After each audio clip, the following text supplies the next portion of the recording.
Now, when you ask the average person about a great guitar player, they're going to tell you about Jimi Hendrix, Clapton, all those kinds of players that everybody knows the names off the top of their head. Now, primarily what they all have in common is they're known as great lead players. Today, on the second episode of what makes a guitar player, elite, so to speak, we're going to talk about the people that don't get the shine that maybe they should, kind of the rhythm guys. And I'm going to start this list off with somebody that I feel has just never gotten the respect that he deserves as a guitar player and a songwriter, and that is Keith Richards.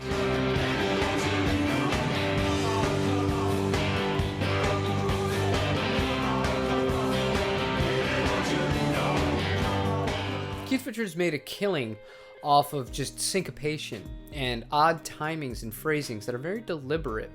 And I'm not talking about, time signatures. I'm talking about just coming in a little bit late or a little bit early or holding a note a little bit longer than technically you're supposed to in a musical landscape. And to me, he's somebody that I can hear and I know it's him pretty quickly. He's written some of the greatest songs, that most people have ever heard. Absolutely great guitarist and definitely deserves a spot on this list. Next, I'm going to stick with somebody who also kind of has that rock star persona. Maybe not to the level of Keith Richards, but whether you love this guy or you hate this guy, I feel like there's almost no in between here. You have to sit back at the body of work and say, you know what? It's pretty damn good. That's Noel Gallagher. Little by little, will the life that's slowly falling off. Little by little, you have to give it all in all your life. Now, people will say all Noel did was rip off Beatles songs. And a lot of the songs are very heavily influenced by the Beatles. I mean, it's pretty obvious if you study theory and you actually break these things down. And a lot of the songs reference Beatles things with the lyrics themselves. And that's all very, it is what it is in that sense.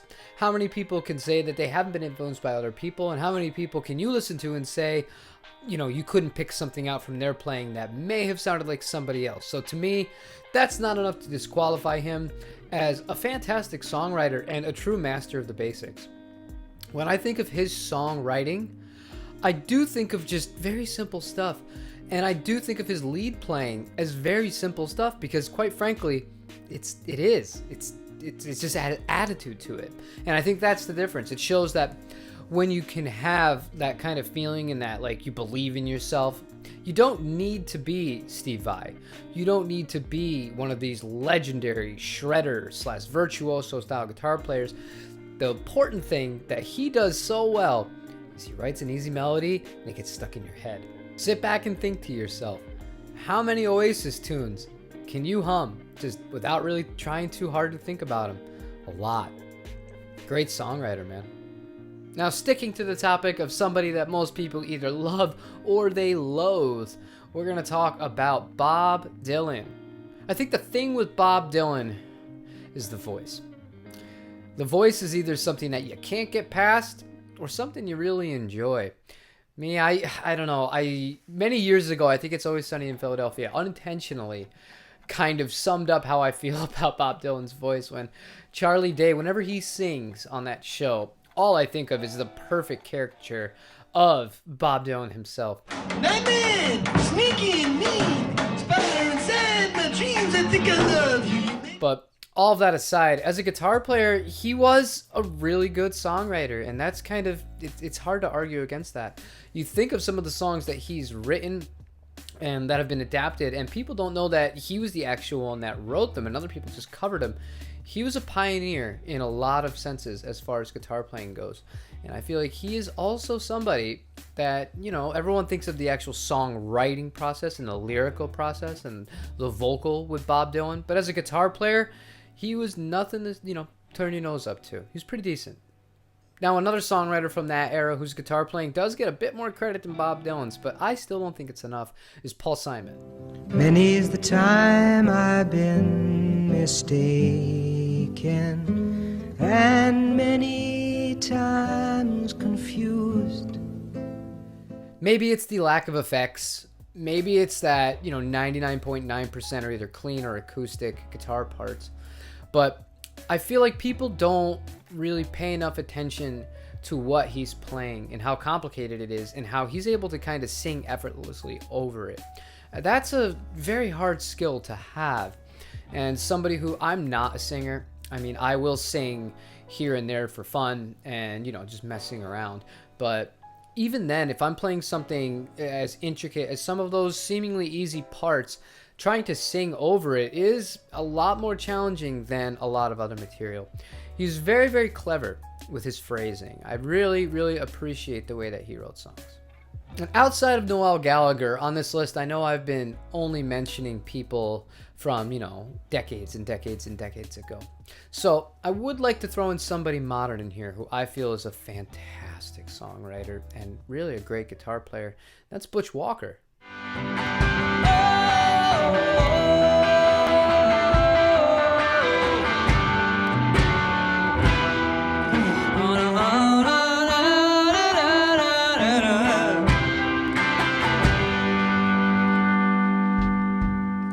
Butch just gets it. He just gets it. He knows how to get the most from the least. He's a master of songwriting, in my opinion, and there's a damn good reason that he's been hired to produce so many gigantic records, from Weezer to Taylor Swift to Panic at the Disco to even kind of like that alt-pop punk thing like Midtown when they tried to get a little more serious.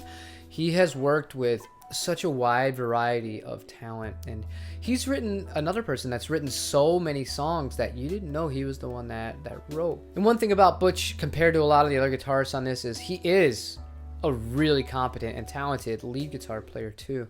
I think of the guitar solo from a song called Radio Tokyo when he was the frontman of a band called Marvelous 3, and that solo is not very long, but it is very, very, very powerful, and there's a lot of technically, intricate little parts that go into it. I think it's a great, tasteful, fitting solo that kind of fits that like kind of ballady rock kind of theme that he was going for.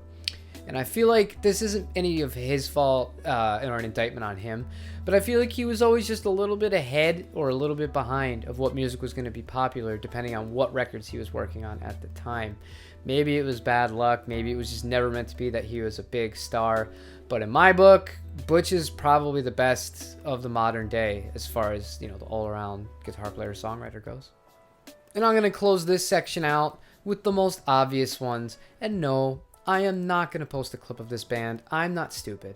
If I posted a clip of the Beatles in any capacity, you guys, the whole video is not going to be allowed to be posted.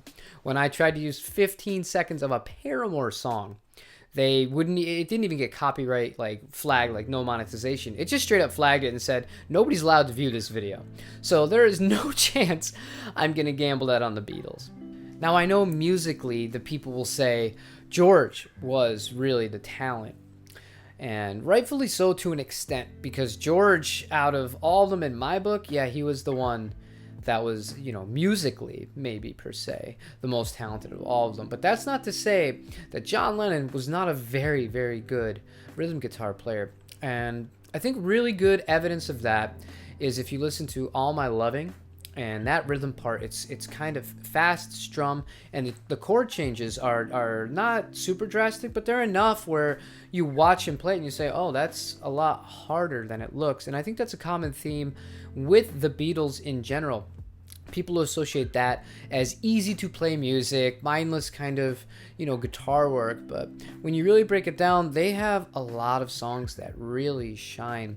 One of my all-time favorite records is Revolver. Even a song like Taxman, I love that song. It's just a good tune. But when it comes down to John, I feel like there's so much other stuff people focus on. They talk about the politics, they talk about the lyrics, they talk about Yoko. Oh, God. But when it comes down to it at the end of the day, I think his body of work as a rhythm guitar player really speaks for itself. And that's going to wrap up this kind of songwriter / rhythm guitarist section of what makes a guitarist elite section of this. If you like what I'm doing, please leave me a like. Things are really busy right now. I am hustling to get stuff done. Half my house is in boxes. I'm looking at a bunch of boxes right now. Just gives me anxiety doing it. Subscribe if you haven't already. Leave me a comment. Let me know who your favorite kind of guitarist that fits into this category is. Obviously, I couldn't get to everybody, but As for that, I will see you guys tomorrow for another video. Take care, guys.